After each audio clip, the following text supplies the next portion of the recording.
Hello everyone. So last day we have discussed a bit about genetics. We have introduced genetics, how many different types we can categorize it into, and what is the field of genetics. Today we will continue with the classical genetics, and the first and very important part of classical genetics is the Mendelian genetics.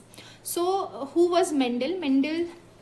Gregor Johann Mendel was an Austrian monk, and he was also a statistician who did a series of experiments using pea plants to understand the inheritance of different traits. And also Gregor Johann Mendel is also called the father of genetics. Now before we understand this inheritance pattern of these traits or the genetic factors, we need to know certain terms which we will be using further. The first term that we need to be very much aware of is gene. So what is gene? Gene, what Mendel called as genetic factors, are the unit of heredity in genetics term, and also if we see in the molecular terms, these are the functional segment of a DNA.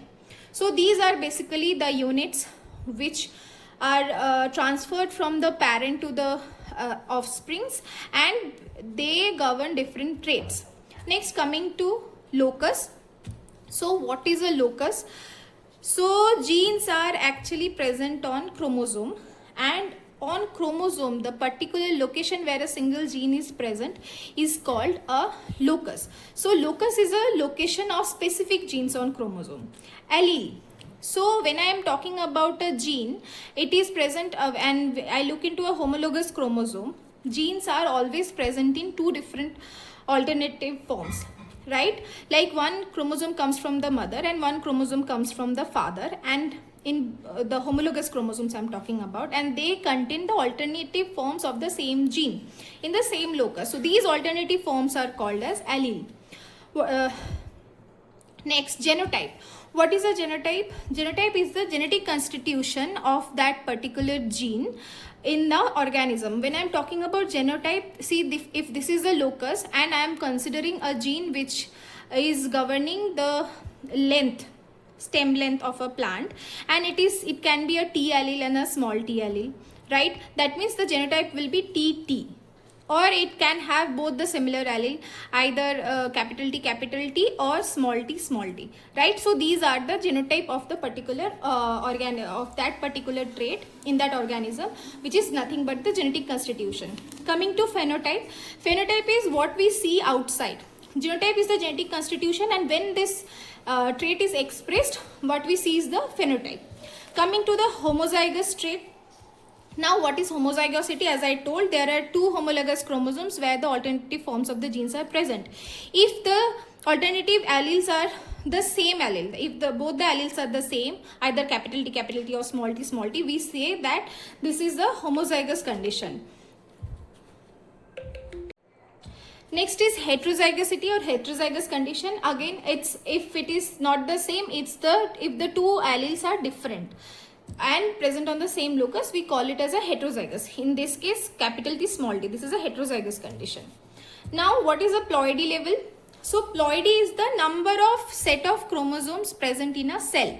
That is the genetic constitution of a particular cell. If we consider human body, we human have 46 chromosomes. That means we have 23 chromosomes set in like two sets of 23 chromosomes, right? So this is our ploidy level. We are diploid by nature. Okay, there are several plants which are, now if as I'm telling this example, there are different levels of ploidy. Suppose one is haploid.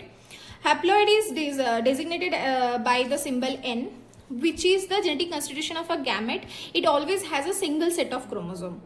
Now coming to the diploid, which is the most common of the somatic cells, the symbol is a 2N. That means, as I told, there are two sets of chromosomes. Now very common in the plant species, lot of them has more than two sets of chromosomes.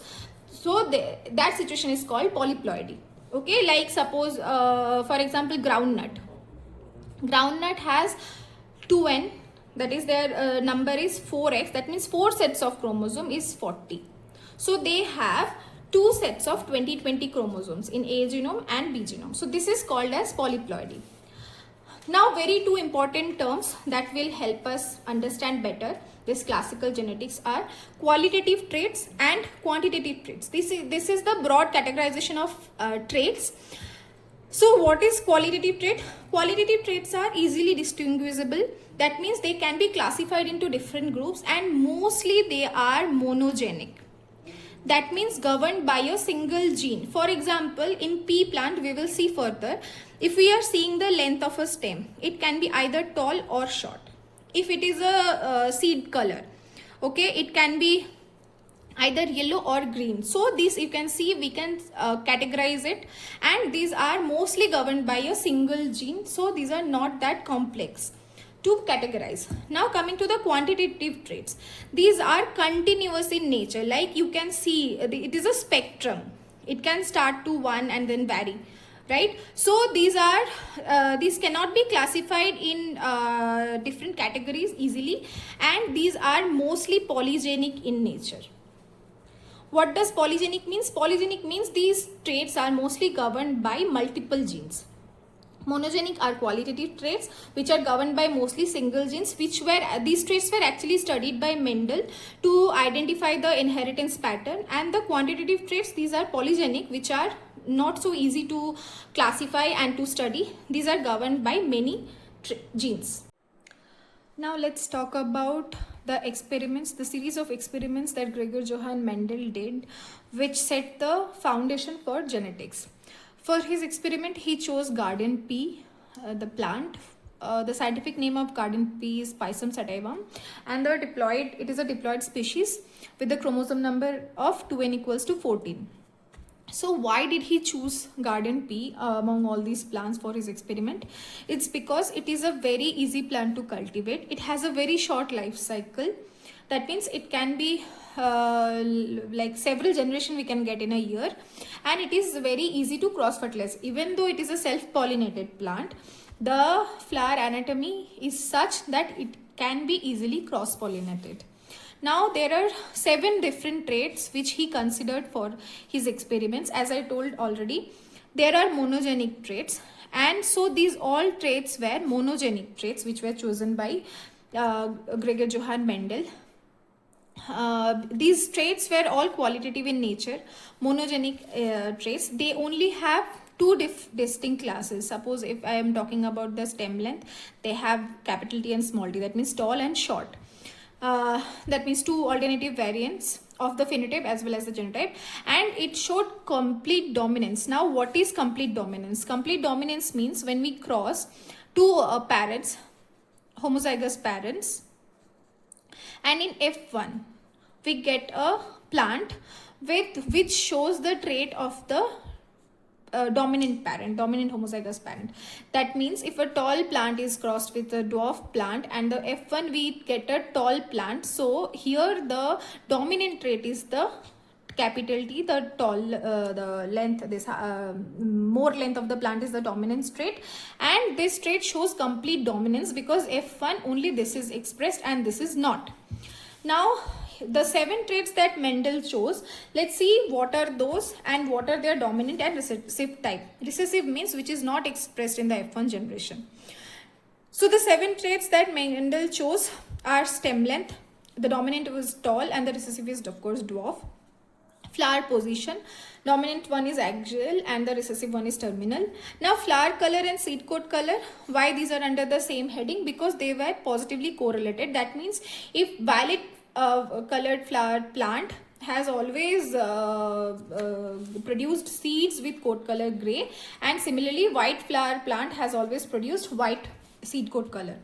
So then next is pod shape, which the dominant trait is inflated and the recessive trait is constricted.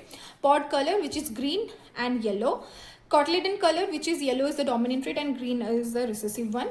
Seed form, the dominant type is round and the recessive type is wrinkled. Now for his experiment, Mendel has chosen true breeding pea plants. What do you mean by true breeding pea plants? True breeding lines are those which are homozygous in nature and they are self-pollinated for several generations. That means if I am considering a plant which is showing TT, okay, we will be continue to be self-pollinated for several generations. So this homozygosity remains intact, and these are the true breeding type. For a single locus, these are homozygous. These are homozygous and not heterozygous. So that gives us an ease to complete the experiment.